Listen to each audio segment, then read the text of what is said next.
Welcome to the Get Mentally Fit Insight series, where we explore mental wellbeing and performance in the workplace. Hi, I'm Emily Johnson, workplace psychologist and co-founder of Get Mentally Fit. This month, I'm exploring mental toughness. Mental toughness is a personality trait which determines how people, respond to stress, pressure and challenge. Mental toughness can be broken up into, two main components of resilience, of how you bounce back and how flexible you are with your thinking, and also positivity. So what we're talking about when we look into mental toughness is people's ability to commit to something, and that's really around that achievement orientation and goal orientation.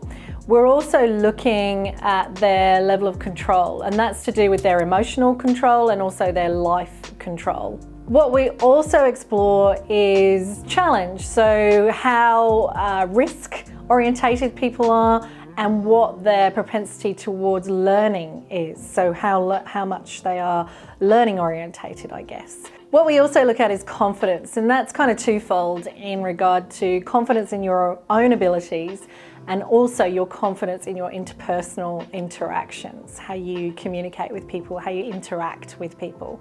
So these encompass the traits of a mentally tough person. So I mentioned that mental toughness is a personality trait. We can measure mental toughness, and the really interesting and cool thing about it is that we're actually measuring the way that you think rather than measuring your personality. So at Get Mentally Fit, we use the measure of mental toughness a lot with our leaders to really get a baseline and an evaluation of where they're kind of sitting at the moment and some development areas that they want to explore.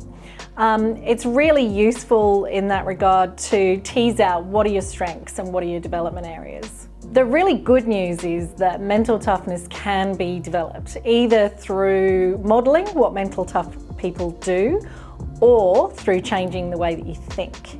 And the latter is more sustainable. So we do a lot of work in this space is identifying, well, how do you think when you are under stress, pressure and challenge? What kind of go-tos have you got in place? What habitual ways of thinking as well as actions that you put in place? And what can we change that is going to serve you better in the future for yourself and for your team if you're a leader particularly. Improving mental toughness is a slow incremental change in the way that you think. Developing mental toughness has many benefits. It can really assist with providing you with clarity of thought, assisting with your decision making, assisting with all sorts of different leadership skills from delegating and interacting with your team.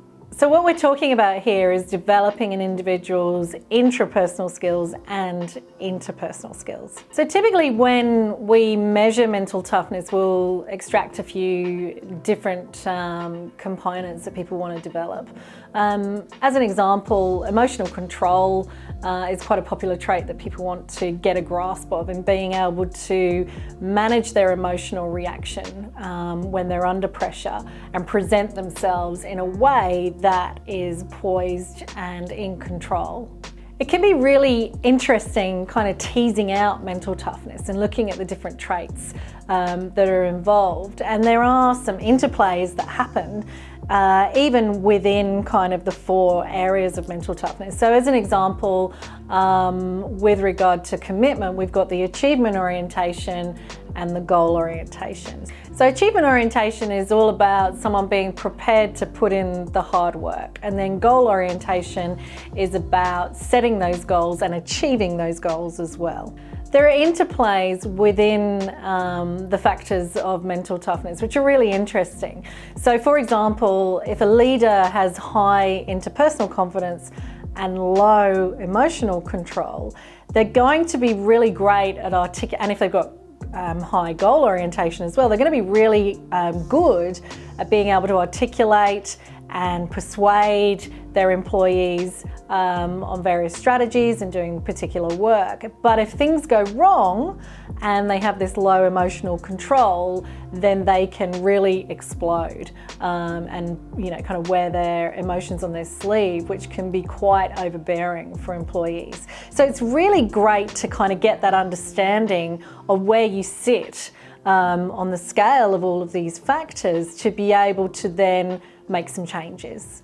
So if a leader is mentally tough, their productivity is going to increase as a result. They're going to feel less overwhelmed, less stressed, and that's going to translate to their team as well, and the overall business's productivity and profitability.